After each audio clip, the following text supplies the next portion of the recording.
Hey guys, World King Kanji here, and today we're introducing some new content to the channel. That's right, today we are not talking about Dragon Ball. Today we're talking about wrestling. Wrestling. And to help me talk about wrestling with this big announcement I've got Jace, or Wolfpack Vegeta, whatever you want to be called today. Unfortunately, there's no Awu. Today it's just the Lone Wolf Jace. You know, kind of like Baron Corbin, but I'm cooler than Baron Corbin. So, and I've had that gimmick since forever ago. But yes, the Lone Wolf is here today. It came the right time today to expand the channel and to introduce this new content, simply because of the groundbreaking news that they are bringing back the brand split. They have finally decided to bring it back, and it's a completely understandable maneuver for them to make, considering the amount of people they've got on the roster at the moment. With all the new stars being brought up from NXT and all the old stars returning, like John Cena and Randy Orton and Seth Rollins, they need another brand to stick them all in. WWE issued the following statement on their website earlier today. So, a SmackDown shakeup is about to completely reshape all of WWE. Beginning July 19th, the second longest running weekly episodic program in television history, SmackDown, will move from Thursday to Tuesday nights and air live each and every week, which I'm sure TNA are now thrilled about. For the first time ever, at 8/7 Central on the USA Network, the exclusive cable to WWE's marquee properties. This bold move will have major ramifications for all of WWE and exemplify the new era, as both Raw and SmackDown will each feature their own unique rosters and rivalries following an imminent superstar draft. Fuck me, that was a mouthful to try and get out. WWE's flagship programs will both leverage the incredible depth of our talent roster, distinct storylines, and unpredictable nature of live television. WWE Chairman Mr. McMahon said, "This move will undoubtedly build more WWE Chairman Mr. McMahon said, "This move will undoubtedly build more excitement and deepen engagement with our fans around the world." With so many explosive competitors emerging from WWE NXT and top superstars like John Cena and Seth Rollins returning from injury, WWE's star-powered roster has never been stronger. Its historic division and the monumental revelation of SmackDown's shift to a live format each week reflect the excitement and unpredictability of WWE's new era.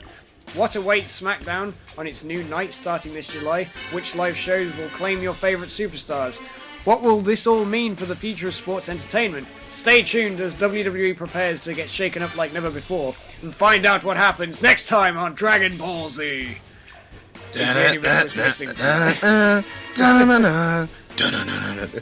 In other words, on July 19th, the night after Monday Night Raw, SmackDown will be live from there on out. Bam. Pretty much it. And the interesting thing to come with it was that SmackDown going live for Tuesday nights on USA Network. The show will also be airing live for the UK fans starting at the same date.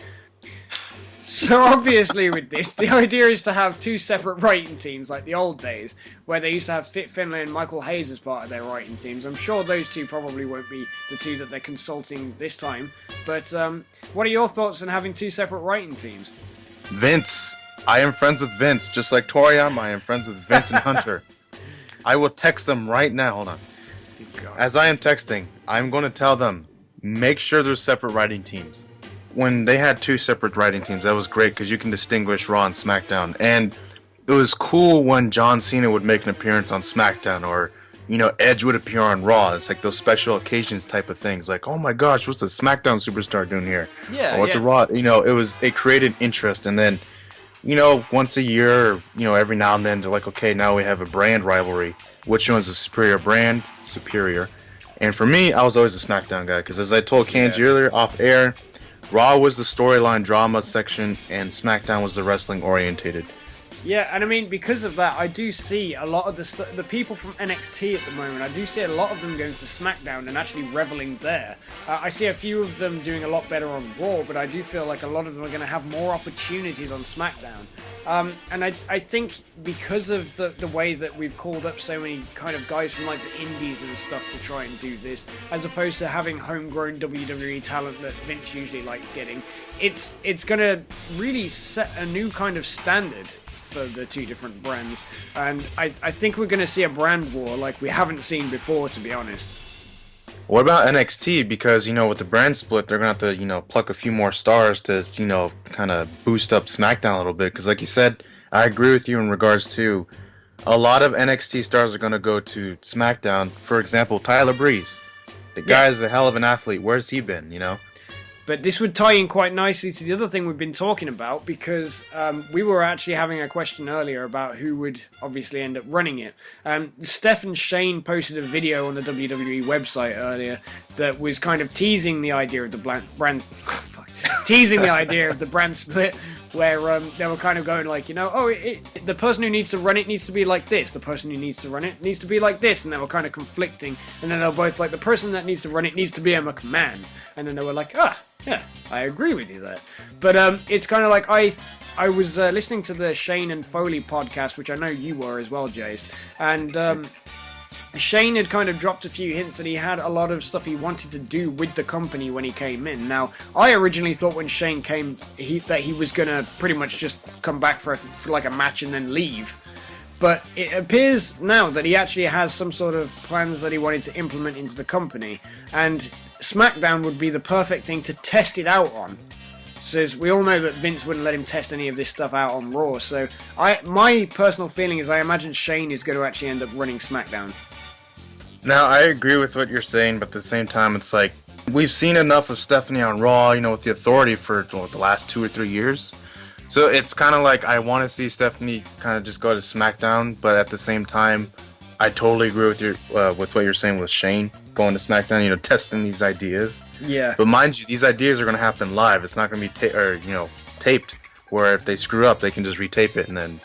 It just goes to show they've obviously got big hopes for it, and to move it to Tuesday as well, because this is a big step for them to do. I mean, especially considering how much of a dying brand SmackDown was. They've obviously got big faith in whatever plans that they've got in store for it. They're not just doing this off this isn't just a storyline.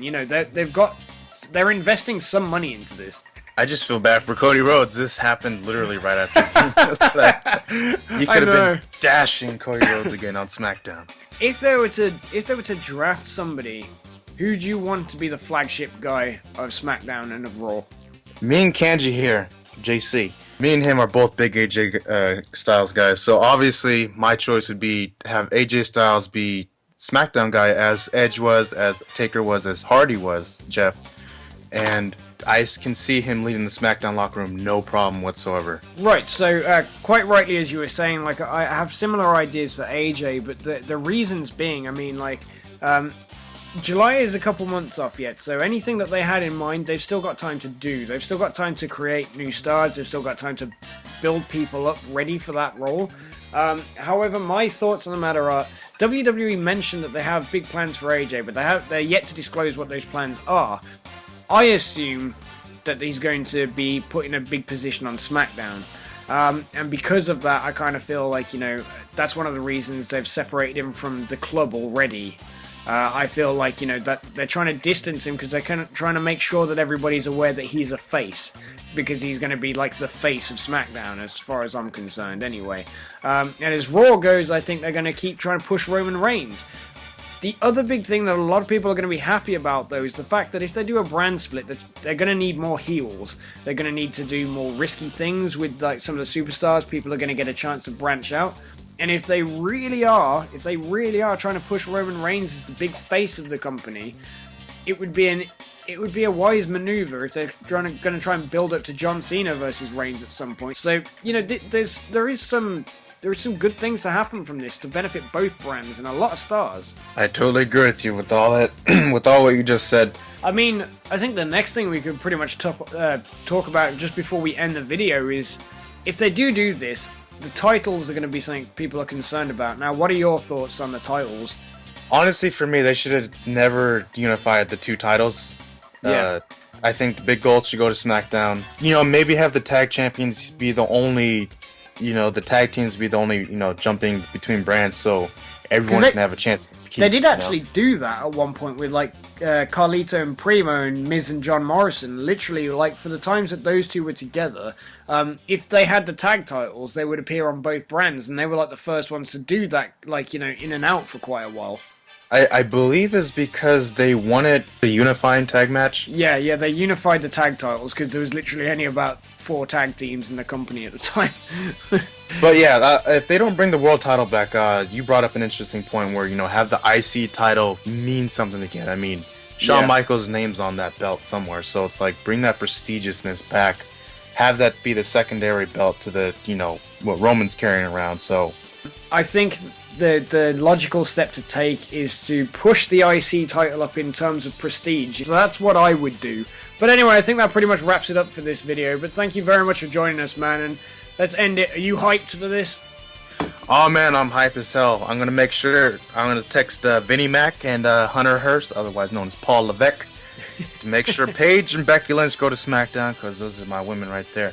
And make sure Nia Jax and Dana Brooke, they need to go fuck NXT. They need to go to down to They need to get back to the performance set. off-camera developmental training. Learn how to sell, Nia. Dana Brooke, you're not ready.